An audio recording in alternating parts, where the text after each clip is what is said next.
Tamil news நேரலுக்கு வணக்கம். இன்றைய சிறப்பு நேர்காணலில் நம்மோடு இருந்திருப்பவர் மார்க்சிஸ்ட் கம்யூனிஸ்ட் கட்சியினுடைய மூத்த தலைவர் மரியாதைக்குரிய கனகராஜ் சார். சார் வணக்கம் சார். இப்போ போலிங் முடிஞ்சிருக்கு. ஸோ பர்சன்டேஜ் ஒரு பக்கம் இன்க்ரீஸ் ஆகிருக்கு அப்படின்றாங்க. இன்னொரு பக்கம் பர்சன்டேஜஸ்லாம் இன்க்ரீஸ் ஆகும். பட் ஆனால் அது எஸ்ஐஆர்னுடைய எதிரொலியாக வழக்கமான இது ஒரு போலிங் தான் அப்படின்ற ஒரு கணக்கும் இப்போ பேசப்பட்டு வருது.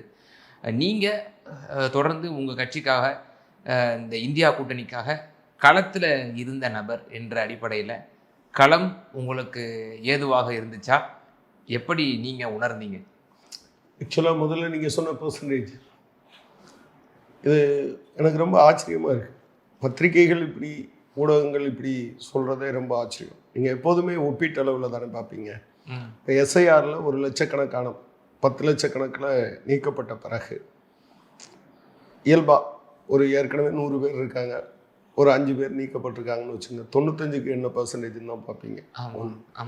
ரெண்டாவது என்ன பார்ப்பீங்கன்னா, ரொம்ப தூரத்தில் போகலைன்னா கூட 2001லேருந்து 2006 எவ்வளோ இன்க்ரீஸ் ஆகிருக்கு, 2006 to 2011 எவ்வளோ இன்க்ரீஸ் ஆகிருக்கு அப்படின்னு பார்ப்பீங்க.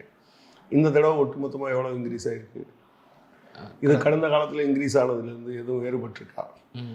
நான் கூட ஒன்று நினச்சேன், தமிழ்நாட்டினுடைய fertility rate, total fertility rate, அதில் ஒரு ஒரு ஒரு ஒரு மிஸ்மேட்ச் இருக்குது ஆக்சுவலாக. அதாவது நீங்கள் மக்கள் தொகை அப்படியே ஸ்டாட்டிக்காக இருக்கணும்னா, தமிழ்நாட்டில் 8 கோடினா 8 கோடியே இருக்கணும்னா, இந்த பிறப்பு விகிதம் இறப்பு விகிதத்தை மேட்ச் பண்ணணும்னா ஒவ்வொரு பெண்ணும் 2.1 குழந்தை பெறணும் அவங்க வாழ்நாளில். ஆனால் 1.4 தமிழ்நாடு இருக்குது. ஸோ 3ல் 2 பகுதி தான் இருக்குது. ஓகே. அப்புறம் நான் ஒருத்தர்கிட்ட இது சம்மந்தமான விஷயங்களில் ஈடுபட்டுக்கிட்டவர்கிட்ட கேட்கும்போது அவர் என்ன சொன்னார்னா, அது இப்போ இருக்குது சார், 18 வருஷத்துக்கு முன்னால் அப்படி இல்லை சார், 18 வருஷத்துக்கு முன்னால் அப்படி இருந்தால் தான் அவருக்கு இப்போ 18 வயசாக இருக்கும், எனவே அந்த மிஸ்மேட்சுங்கிறது கிடையாது அப்படின்னு. எனவே போன தடவை இன்க்ரீஸ் ஆனதை விட இந்த தடவை ஒன்றும் பெருசாக இன்க்ரீஸ் ஆகலை இல்லையா? அதாவது 2016க்கும் 2021க்கும் இடையில எவ்வளவு உயர்ந்திருக்கும், அதை விட 2021-26 ஒப்பீடுகளில் சற்று குறைவாக தான் இருக்கு. அப்படி இருக்கையில் என்னது பெரிய புரட்சி நடந்துருச்சு, அது வந்துருச்சு, இது வந்துருச்சுன்னு பேசுறது இருக்கு இல்லையா? அதுவே ஒரு உள்நோக்கத்துடன் கூடிய, நான் அவங்களுக்கு விவரம் தெரியலைன்னா நான் நினைக்கிறேன். விஜய் இன்னைக்கு அறிக்கை விட்டுருக்கிறாரு. அப்போ மக்கள் சாரசாரியாக ஓட்டு போட்டிருக்காங்க. இது ஆட்சிக்கு எதிரான மனநிலை தான், இதுதான் நிச்சயமாக மே 4 பிரதிபலிக்கும். பிரதிபலிக்கட்டும். அதாவது மே 4 வரைக்கும் நானும் என் தரப்புலேருந்து எல்லாம் சரியாக இருக்குன்னு சொல்லலாம், நீங்களும் சொல்லலாம். இப்போ எல்லாம் முடிஞ்சு போச்சு, ஏன்னா எல்லாருடைய இதுவும் பெட்டிக்குள்ளே இருக்குது. மே 4ஆம் தேதி இன்னைக்கு பார்க்கலாம். அந்த பெட்டியவே நீங்கள் நம்பகத்தன்மை வாய்ந்ததா நீங்கள் கருத மாட்டீங்க? கருதலைங்கிறது ஒரு ஃபேக்ட் தான் அதில். பட்டு ஒட்டுமொத்தமாக எல்லாத்தையுமே சேஞ்ச் பண்ணாங்கன்னா நீங்கள் என்ன நடக்கும்னா, ஒரு மிகப்பெரிய மக்களே வெளியே தூக்கி போட்டுருவாங்க, இது வேண்டாம் அப்படின்னு. அதனால் அதுக்கு நம்பகத்தன்மையை அவ்வப்போது அவங்க ப்ரூவ் பண்ணிகிட்டு இருப்பாங்க. ரொம்ப இதாகவும் போக முடியாது. பட் ப்ராப்ளம் என்னென்னா, நீங்கள் இதை சொல்லுங்கள், எனக்கு 100க்கு எத்தனை பர்சன்டேஜுங்கிறதும் 90க்கு எத்தனை பர்சன்டேஜுங்கிறதும் ஒன்றா இல்லை? வேறு. அதே போல் 16க்கும் 21க்கும் 26க்கும் இடையில் இன்க்ரீஸ் ஆனதை விட இது பல சப்ஸ்டான்சியலாக இன்க்ரீஸ் ஆகிருக்கா? 2 தேர்தலுக்கு இடையில் நீங்கள் எத்தனை லட்சம், ஒரு 25 to 30 அதான். ஆனால் ஒரு நல்ல சப்ஸ்டான்சியல் இன்க்ரீஸை பார்த்தீங்கன்னா 2001க்கும் 2006க்கு இடையில் இருக்கும். 2003லையும் 2005லையும் எஸ்ஐஆர் நடந்தது. ஓகே. அதனால தான் 2006 தேர்தல் வரும்போது ஒரு கிட்டத்தட்ட 45 லட்சத்துக்கு மேலே இன்க்ரீஸ் ஆகிருந்திருக்கும். சரியா? இதை பற்றியெல்லாம் கவலைப்படாமல், பர்சன்டேஜ் அது இது இதை பற்றியும் கவலைப்படாமல் அடித்து விட வேண்டியதானே, யார் கேட்க போகிறா? அதான் பத்திரிகையில் அப்படி எழுதிட்டாங்கல்ல, பிறகு என்ன. பட் நான் கீழே பார்த்ததில் எனக்கு தெரிஞ்சு ஒரு ஆக்சுவலாக ஒரு கோபம், ஆளும் கட்சியின் மீது கோபம், அதை நான் பார்க்கல. எந்த இடத்துலையும் பார்க்கல. ரெண்டாவது ஒரு பகுதி என்கிட்ட நான் ஒரு இடத்துல திருமுனை கூட்டம் தக்கலையில் பேசி முடித்த உடனே பக்கத்தில் இருந்த 4 சின்ன இளைஞர்கள் டிவிக்கேன்னு கத்துறாங்க. சரிட்டு அவங்க டீ குடிக்கிற இடத்துக்கு போய் என்னப்பா டிவிக்கேன்னு, இல்லை ஒரு கேரியரின் உச்சத்தை விட்டுட்டு வந்திருக்காரு, அதை பற்றி நீங்கள் கவலைப்படலையா அப்படின்னு கேட்டார். நான் என்ன வேலை பார்த்தேன்னு உனக்கு தெரியுமா? ஒரு விட்டுட்டு வந்தாருன்னு சொல்கிறாயில்ல, நான் அதாவது நான் டிஸ்மிஸ் ஆகும்போது என்னோடய சம்பளம் 26,700 ரூபா 1995. அன்னைக்கு எம்என்சிஸ் வராத காலம். ஓகே. நான் தேர்தலில் கேஸில் ஜெயித்த பிறகு நான் திரும்ப வேலைக்கு போகல, ஹோல் டைம் வந்திருக்கேன். இது மாதிரி என் கட்சியில் நான் நூற்றுக்கணக்கான பேரை சொல்ல முடியும், ரிசைன்மெண்ட் வந்தவங்கள சொல்ல முடியும். சிவில் சர்வீஸில் ப்ரிலிமினரி பாஸ் பண்ணோன்னே நீ எங்கே பாது அங்கே போகிற, அடுத்த மெயின் எக்ஸாம் எழுத வேண்டாம்னு சொன்னோன்னே வந்தவங்களுக்கு தெரியும். பேங்க்கில் ஆஃபீஸராக இருந்துட்டு ரிசைன் பண்ணி வந்தவங்க கண்ணுக்கு முன்னால் நிறையா பேர் இருக்காங்க. பேங்க்கில் ஒர்க் பண்ணிகிட்டு இருந்த WR வரதராஜனாக இருக்கட்டும் அல்லது வாசுகியாக இருக்கட்டும், இப்படி ஒரு பகுதியை சொல்ல முடியும். இப்படி ஏராளமான பேர் நீங்கள் வாங்கன்னா வந்திருக்காங்க அப்படின்னு சொல்லிட்டு நான் சொன்னேன். சரி, நாளைக்கு டாட்டாவும் பிர்லாவும் அதானியும் அம்பானியும் உங்கள் கேரியர்னு உச்சம்னு 300 கோடி சொல்கிறீங்கள, உனக்கு பல 10,000 கோடி ரூபா வருஷத்துக்கு லாபம் வருது இல்லையா? லட்சம் கோடி வருது, லட்சம் கோடிகள் வருது. நான் அவங்ககிட்ட இப்படி தான் சொன்னேன், பல 10,000 கோடி வருது. அவங்க ரிசைன்மெண்ட் வந்தால் பிரதமராக தேர்ந்தெடுத்துடலாமான்னு கேட்டேன். அது எப்படி தேர்ந்தெடுக்க முடியும் அப்படின்னு. எனவே நான் இதை செய்வேன்னு சொல்ல முடியாத காரணத்தினால இதை பண்ணுறேன். ரெண்டாவது, அந்த ஃபேக்டர் சீரியஸாகவே பார்க்க வேண்டியதுன்னு நான் பார்க்குறேன். உலகம் முழுவதும் நீங்கள் ஒரு காலத்தில் தொழிற்சங்க இயக்கம் ரொம்ப மேலே வந்து சீரியஸாக நம்ம ஸ்டடி பண்ண வேண்டிய ஃபேக்டர்னு நான் பார்க்குறேன். அதாவது விஜய்க்கு வந்திருக்குது. நீ ஏன் விஜய் ஆதரிக்கிற அப்படிங்கிறது, அவர் விஜய் அதனால் ஆதரிக்கிறேன் அப்படிங்கிறதுக்கு மேலே அவங்கக்கிட்ட காரணம் இல்லை. இது வந்து ஒரு விதமான மனோநிலை. இந்த மனோநிலை எங்கேருந்து வருதுன்னா அமெரிக்காவிலேருந்து தான் ஸ்டார்ட் ஆகுது. தொழிற்சங்கத்துக்கு எதிரான மனோநிலை அமெரிக்காவில் ஸ்டார்ட் ஆச்சு. இங்கே அதுக்கு அவங்க ஊடகத்தை மற்றதெல்லாம் அவங்க ரெடி பண்ணிக்கிட்டே இருப்பாங்க. அப்போ நீங்கள் வந்து பார்த்தீங்கன்னா எந்த காரணமும் இல்லாமல் மாற்றம் என்பது டொனால்ட் ட்ரம்ப் நல்ல உதாரணம். அவர் அந்த கட்சியிலே இல்லை, ஆனால் கட்சியில் சேர்ந்து அதுக்குள்ளே போட்டி போடுறதுக்கான எலெக்ஷனில் நிற்கிறாரு. எந்த காரணமும் இல்லை, வாய்க்கு வந்தபடியெல்லாம் பேசினார். அதை செய்வேன் இதை செய்வேன் உலகத்தையே எங்காட்டு பாட்டுக்குள்ள ஜெயிச்சார். ஜெயிச்ச பிறகு அவர் இன்னைக்கு என்னெல்லாம் பேசிகிட்டு இருக்காரு, உலகத்தையே ஆபத்தின் விளிம்பில் கொண்டு போய் தள்ளி நிறுத்தியிருக்காரு. இது வந்து நடக்குது. ஒரு பகுதி இளைஞர்களிடம் அரசியலற்ற தன்மை, அரசியலற்ற அரசியல் இருக்கு இல்லையா, அது ஆபத்தான அரசியல் என்று நான் பார்க்குறேன். அதில் நம்ம எல்லாத்துக்குமே கடமை இருக்குது அப்படின்னு நான் ஃபீல் பண்ணுறேன். அவங்க வந்து நீங்கள் பங்களாதேஷில் திடீர்னு ஒரு நாள் டாக்காவில் ஆரம்பிச்சு அந்த நாடை பற்றி எரியுது, ஒரு நாள் நேபாளில் அதே மாதிரி ஆரம்பித்து மாற்றங்கள் வருது. இந்த மாற்றங்கள் எல்லாம் முதலாளித்துவம் தன்னுடைய நெருக்கடியை சமாளிப்பதற்கு வேறு வழிகளை கண்டுபிடிக்கும். அது நேரடியாக முதலாளித்துவத்தினுடைய நெருக்கடியை சந்திக்கிறதுக்காகன்னு சொல்லாது, அது வெவ்வேறு காரணங்களை சொல்லும். நான் ஏன் விஜயை ஆதரிக்கிறேன் என்பது, அவர் விஜய் என்பதால் ஆதரிக்கிறேன் என்பதற்குள்ள எல்லாமும் அடக்கம். நல்லது செஞ்சாரா, நீங்கள் வந்து அந்த திரைத்துறையில் இருக்கக்கூடிய தொழிலாளிகள் போராடிய போது ஏதாவது அவங்களுக்கு ஆதரவு கரம் நீட்டினாரா என்பதோடலாம் சேர்ந்தது. இல்லை அவர் இன்னையிலேருந்து தான் அவதாரம் என்று சொன்னால் இந்த அவதாரம் என்னைக்கு முடிவுக்கு வரும் என்கிற கேள்வி இருக்கு. அப்போ இதை பற்றி கவலைப்படாத ஒரு பகுதி அதை இயல்பாகவே கொண்டு வந்துட்டு. இப்போ நீங்கள் ஐடி இண்டஸ்ட்ரியில் இருக்க சில பேரை நான் வந்து நீங்கள் வந்து வாங்குகிற இவ்வளவு சம்பளம் கொடுக்குறவன் இவ்வளோ வேலை வாங்க மாட்டானா அப்படின்னு கேட்பாங்க. என்னென்னா அவங்க மற்றதை விட 2 மடங்கு சம்பளம்னு அவங்க சொல்லுவாங்க. நான் சொன்னேன், இதை ரொம்ப காலத்துக்கு முன்னால் நாங்கள் வாங்கியிருக்கோம் அப்படின்னு. நீங்கள் 95லேயே 27,000ன்னா ஆமாம், அவ்வளோ பெரிய மதிப்பு மிக்கது தொகை. அதை விடுங்க, அங்கே 15 நாள் ஒருத்தர் ஓவர் டைம் பார்த்தாருன்னா டபுள் த அமௌண்ட்டு சம்பளம் வந்துடும் இல்லையா? ரெட்டை சம்பளம் தான் ஓவர் டைத்துக்கு. இவங்க ஒவ்வொரு நாளும் 8 மணி நேரத்துக்கு பதிலாக 12 மணி நேரம் வேலை பார்ப்பாங்க. பட் இதை எப்படி புரிய வைக்கிறது? இப்போ ஏராளமான ஐடி இண்டஸ்ட்ரியில் வேலை பார்க்குறவங்க தனித்தனியாக வராங்க, ஆனால் தொழிற்சங்கமாக இல்லை. ஏன்னா அதையே அவங்க ஆரம்பத்தில் என்ன சொன்னாங்க, we are not workers, we are not paid employees, we are partner of the company. இது அவங்க மனசில் பதிய வச்சிடறாங்க. பதிய வச்ச பிறகு அவங்களே அதுக்கு எதிராக இருந்தாங்க. பட் இன்னைக்கு அந்த சிறையிலிருந்து அவங்களாலேயே மீள முடியலை.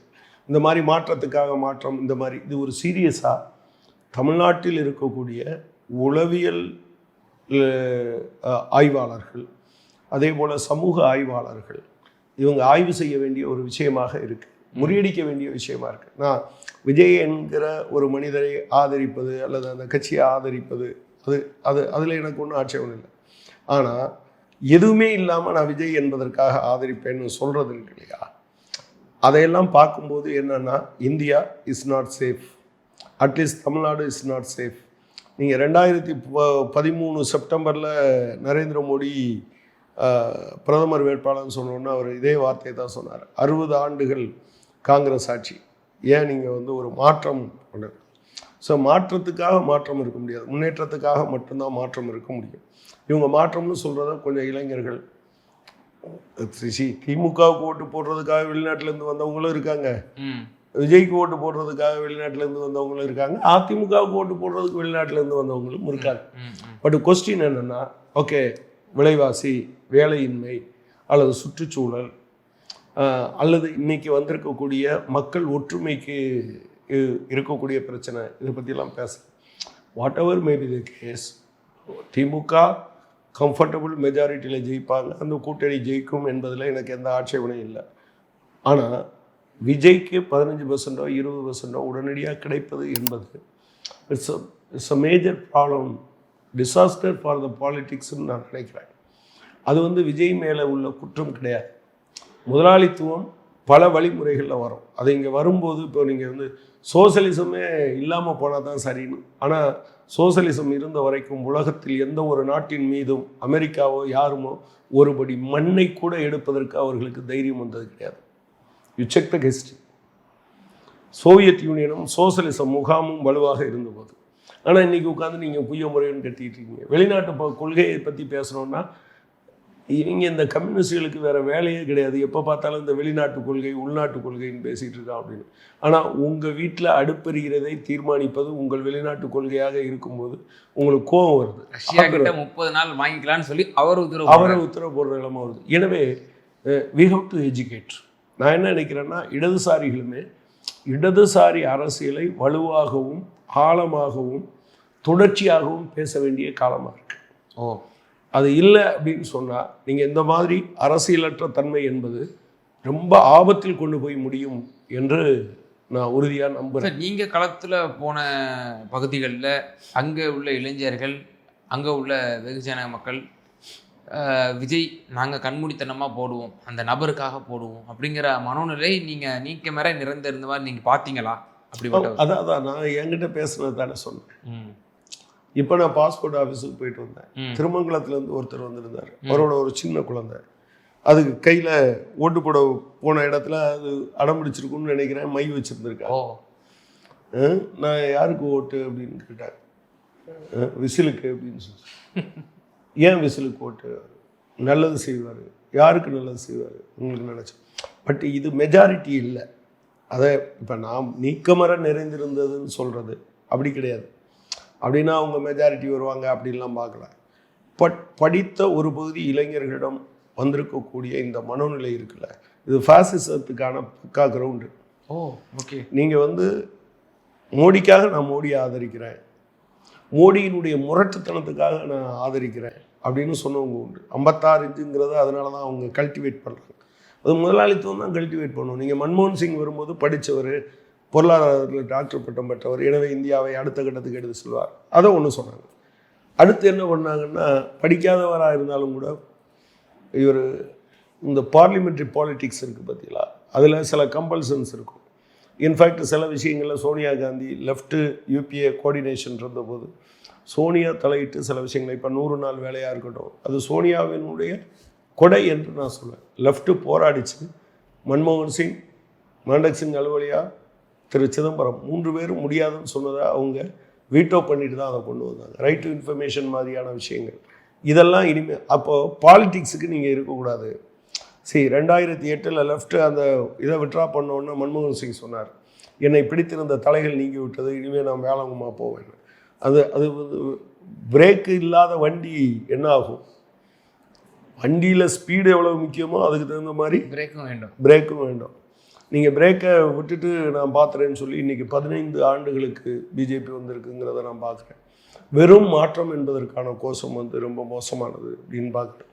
நான் அந்த பாஸ்போர்ட் ஆஃபீஸில் இப்போ உட்காந்துருந்த இடத்துல சொன்னேன்ல, அப்படி டயலாக் பண்ணும்போது அவங்க அப்பா சொன்னதை தான் அவர் சொல்லியிருக்கார். அவர் என்ன சொன்னார், அவங்க அப்பாவும் இருந்தார், ஸ்வீடனுக்கு போகிறதுக்காக நான் பாஸ்போர்ட் எடுக்கிறதுக்காக வந்திருக்கேன், இந்த மாதிரி இப்படி லைனில் உட்காந்துருக்கக்கூடாதுங்கிறதுக்காக நான் வந்து மாற்றத்தை விரும்புகிறேன். இது சம்மந்தமாக என்னைக்காவது விஜய் பேசியிருப்பாரா? அப்போ என்ன பிரச்சனை இருக்குன்னா, தான் நினைக்கிற யதார்த்தத்தில் நினைக்கிற பிரச்சனைகள், தான் சந்திக்கிற பிரச்சனைகளுக்கு கற்பனை வடிவத்தில் ஒருவரை வரித்து கொண்ட பிறகு அவர் இவை எல்லாவற்றையும் சரி செய்வார் என்கிற மனநிலையிலிருந்து அவங்க போகிறாங்க. அது ஒரு ஆபத்தான அரசியல். நான் அது விஜய் டிவிக்கே என்று பார்க்கல. விஜய் இல்லைன்னா அந்த இடத்துல இன்னொருத்தர் வந்திருப்பார். விஜய் இல்லாட்டி அஜித் இருந்தாலும் இப்படி தான் இந்த சமூகம் வந்து இப்படி இருக்கும். இல்லை, அதை பின்னால் இருந்து ஆப்ரேட் பண்ணுறவங்க யார்? ஓகே, எப்படி இவ்வளோ பெரிய மீடியா சப்போர்ட் கிடைக்குது? சாதாரணமாக ஒரு விஷயத்த சொன்னேன், அதுக்கு 1008 கேள்வி கேட்குற மீடியா எந்தவித இதுவும் இல்லாமல் அது எப்படியே போகுது. இப்போ சிபிஐ சிபிஎம்லாம் வந்து சத்தம் இல்லாமல் பல புரட்சிகளை வந்து சமுதாயத்தில் செஞ்சுட்டு இருக்கீங்க. ஒரு நாளும் ஊடக வெளிச்சம் உங்களுக்குலாம் கிடைக்காது. நீங்கள் வாட்சாத்தி, அதான் நான் சொல்கிறேன். தமிழ் ஹிந்துவில் ஒரு பெரிய கட்டுரை, பொதும்புல ஒரு 185 குழந்தைகளை சீரழித்த ஒரு ஹெட்மாஸ்டருக்கு எதிராக நான் அப்போது தீக்கதற்கு இதுக்கு நிர்வாக ரீதியாக பொறுப்பாக இருந்தேன். வாரம் ஆர்ப்பாட்டம் நடக்கும். அந்த ஆர்ப்பாட்டத்தில் 8 பேர் 10 பேர் இருப்பாங்க. சரியா? எனக்கு கடிதமே நிறையா வந்திருக்கு. என்னடா ஒரே ஆளை மாற்றி நிப்பாட்ட வச்சு வாரத்துக்கு ஒரு ஃபோட்டோவை போட்டுக்கிட்டு இருக்கீங்களா? அதே ஆள் தான் நிற்கிறாங்கன்னு. பட் தொடர்ச்சியாக போராடின பிறகு என்னாச்சு, 123 பேருக்கும் என்னவோ 1 லட்சத்துலேருந்து 3 லட்சம் காம்பன்சேஷன் கொடுக்கணும். அஸ்ராகாருக்கு வந்து பிறகு அது கோர்ட்டுக்கு போனோம். கோர்ட்டில் அஸ்ராகார்க்கை நியமித்தாங்க. அவர் அப்போ ஐஜியா எஸ்பியான்னு தெரில. அவர் விசாரித்தார். சந்துரு நீதிபதியாக இருந்தார். குழந்தைகள் பாதிக்கப்பட்டது உண்மைன்னாங்க. என்னென்னா தமிழ் ஹிந்துவில் ஒரு ஃபுல் பேஜ், சென்ட்ரல் பேஜில் ஆர்டிகிள், ஒரு இடத்துல கூட சிபிஎம் கிடையாது. அதாவது அவர் அந்த அந்த தலைமை ஆசிரியர் ஒரு கிறிஸ்தவர். அதையெல்லாம் வர்றது மாதிரி கரெக்டாக பார்த்துக்கிட்டவங்க இதை பற்றி பேசவே இல்லை. ஸோ அது கடந்து போகும். நீங்கள் 100 பேருக்கான நியாயத்தை நீங்கள் வாங்கி கொடுத்துட்டு நீங்கள் பேசப்படாமலே போவீங்க. நீங்கள் வந்து 32 வருஷம் போராடி வாச்சாத்திக்காக போராடி இருப்பீங்க, அது பேசப்படாமலேயே போயிடும். இப்படி நீங்கள் பார்த்தீங்கன்னா வரிசையாக நான் ஏராளமான விஷயத்த சொல்லுவேன். அப்போ என்னன்னா, இதை நடத்துகிறவர்கள் முதலாளிகள் தான் என்பதை நீங்கள் மறந்து விடக்கூடாது. இதை நடத்துகிறவர்களும் முதலாளிகள் தானே. முதலாளிகளுக்கு ஒரு இன்ட்ரெஸ்ட் இருக்குல்ல. So left politics is detrimental to their interest. அவர்களுடைய நலனுக்கு எதிரானது என்று உறுதியாக நம்புகிறார். இந்த களத்தில் நீங்கள் போகும்போது இப்போ இந்த ஒரு சட்டமன்ற தேர்தலில் ஏஐஏடிஎம்கேனுடைய நிலை தான் மிகவும் முக்கியத்துவம் வாய்ந்தது. இருதுருவ அரசியல் தமிழ்நாட்டில் வந்து கடந்த தேர்தல்கள்லாம் இருந்திருக்கு. திரு இபிஎஸ் தலைமை ஏற்றதுக்கு பிறகு சரிவை நோக்கி தான் சென்று கொண்டிருக்கிறதுங்கிற ஒரு பார்வை. இந்த சட்டமன்ற தேர்தலில் நீங்கள் அஇஅதிமுகவோட களப்பணியும் நீங்கள் வந்து பார்த்துருப்பீங்க. அவங்களும் ஒரு பிரதான எதிர்க்கட்சியாக இருந்துட்டு இருக்காங்க தமிழ்நாட்டில். இப்போ இந்த தாவேக்காவோட வரவால் அவர்களுடைய அந்த இருப்பு என்பது தற்போது கேள்விக்குறியாக இருக்கிறதா? அவங்களுடைய ஓட்டு நீங்கள் ஆரம்பத்தில் உங்கள்கிட்ட சொன்னா என்னன்னு தெரியல. நீங்கள் பார்த்தீங்கன்னா ஒன்று தெரியும். நான் ஆரம்பத்துலேருந்தே ஒரு விஷயத்த சொல்லிட்டு இருந்தேன். பாஜகவினுடைய டார்கெட் திமுக அல்ல. ஸ்தாபன ரீதியாக அதை டிஸ்டர்ப் பண்ண முடியாதுன்னு அவங்களுக்கு தெரியும். அவங்களுடைய டார்கெட் வந்து அதிமுக தான் அப்படின்னு சொல்லி. எனவே அதிமுக அழிவை அவங்க கொண்டாடுவாங்க. அந்த இடத்த தான் பிடிக்கணும்னு நினைப்பாங்க. அதுதான் அவங்களுடைய இயல்பான நகர்வு. அந்த நகர்வுக்கு அதிமுக இடம் கொடுத்துருச்சு அப்படின்னு தான் நான் நினைக்கிறேன். அதிமுகவில் இருக்கக்கூடிய கணிசமான பகுதியினர் பிஜேபிக்கு வேலை பார்க்கலைங்கிறத நான் பார்த்தேன். வேலை செய்யல. அவங்க யாரும் வேலை செய்யலை. நிர்வாகிகள் கொஞ்சம் பேர் அங்கே இங்கேயும் போயிருப்பாங்க. அப்படிங்கிறத தாண்டி நீங்கள் களத்தில் அதை வந்து பளிச்சுன்னு அதிமுக ஆதரவு வாக்காளர்கள் அவங்க அப்படி ஒன்றும் அதில் எந்தூசியாசம் காட்டலை. எனக்கு தெரிஞ்சு ஜெயலலிதா மேலே கோபம் இருக்கும், மாவட்ட செயலாளரோட கோபம் இருக்கும், அமைச்சர் மேலே கோபம் இருக்கும், அந்த கேண்டிடேட் மேலே கோபம் இருக்கும், ஒன்றிய செயலாளர் மேலே கோபம் இருக்கும். ஆனால் தலைவரோட ரெட்டையில் தோற்றுறக்கூடாதுன்னு தாங்கிட்ட இருக்க மோதிரத்தை அடகு வைத்து வேலை பார்த்தா அதிமுக காரரை எனக்கு தெரியும். பட் அப்படி இருந்தது. பட் அந்த செக்குலர் கிரெடென்ஷியல், நீங்கள் அது ஒரு மதச்சார்பற்ற கட்சி தாங்க. ஆனால் தலைவர்கள் பல நேரங்களில் மாறுபட்டு இருந்திருக்காங்க. அந்த மாஸ் வந்து செக்குலர் மாஸ். அது இன்னைக்கு டிஸ்டர்ப் ஆகிருக்கு அப்படிங்கிறத பார்க்குறேன். தேர்தலுக்கு பின்பாக கட்டாயம் தமிழ்நாட்டினுடைய அரசியல், அது விஜய் வாங்குகிற ஓட்டு அதிமுக எந்த அளவுக்கு இருக்குது அப்படிங்கிறதோட சம்மந்தப்பட்டு இது எல்லாத்தையும் சேர்த்து பார்த்திங்கன்னா தமிழ்நாடு அரசியல் அந்த நிலைமையை நோக்கி போகும் அப்படின்னு தான் நான் பார்க்குறேன். ஒரு மாற்றத்தை வெல்வோம் 200 படைப்போம் வரலாறு ப்ரோ இன்கம்பன்சி தான் எங்களுக்கு இருக்குது அப்படின்ற விஷயத்த திமுக தரப்பில் முன்வைக்கிறாங்க. நீங்கள் களத்தில் பார்த்த வரைக்கும் எப்படி இருக்குது? திமுக கம்ஃபர்டபுளாக தங்களுடைய தனிப்பட்ட திமுகவே மெஜாரிட்டி வந்துடும் நினைக்கிறீங்களா? நான் உறுதியாக அப்படி தான் நம்புகிறேன். எனக்கு தெரிஞ்சு ஒரு 5 வருஷம் ஆட்சிக்கு பின்னால் அந்த கோபம், அதாவது குறை சொன்னவங்க இருக்காங்க. லஞ்சமும் எல்லா இடத்துலையும் வந்திருக்கு சார் அப்படின்னு சொன்னவங்க இருக்காங்க.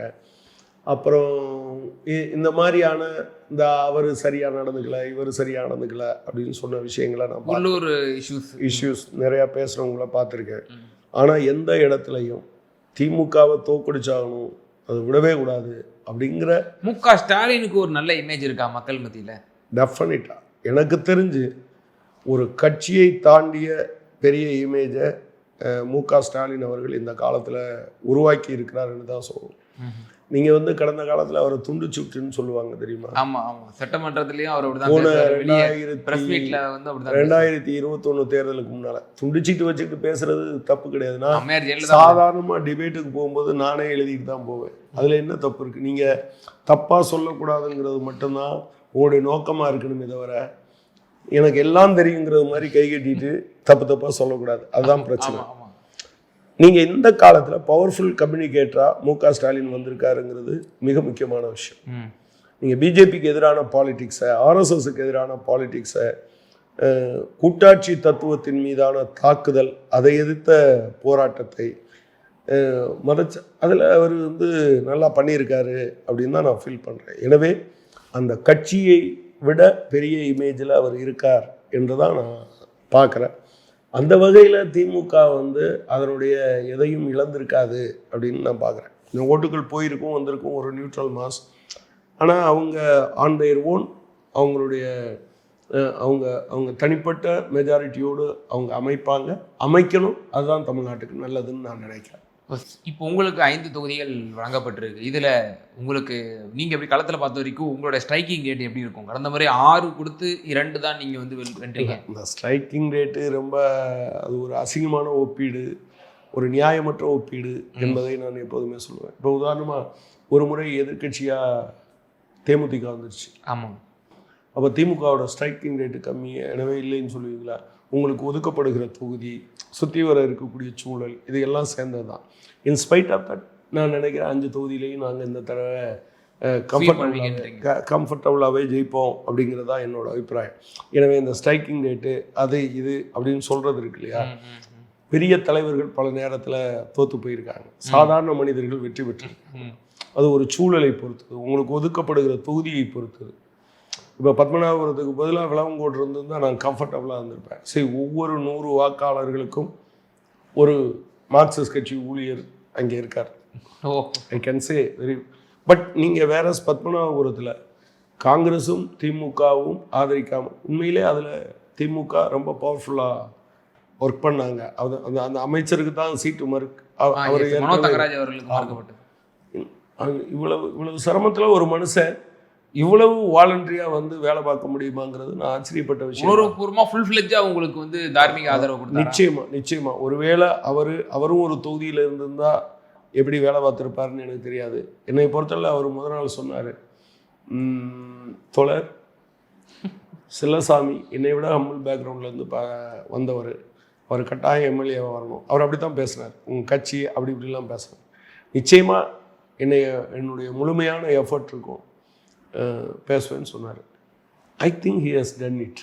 ஓகே, நிச்சயமா சார். இப்போ தமிழ்நாடு பற்றிய உங்களுடைய தெளிவான பார்வையை பதிவு செஞ்சீங்க. ரொம்ப நன்றி. நன்றி.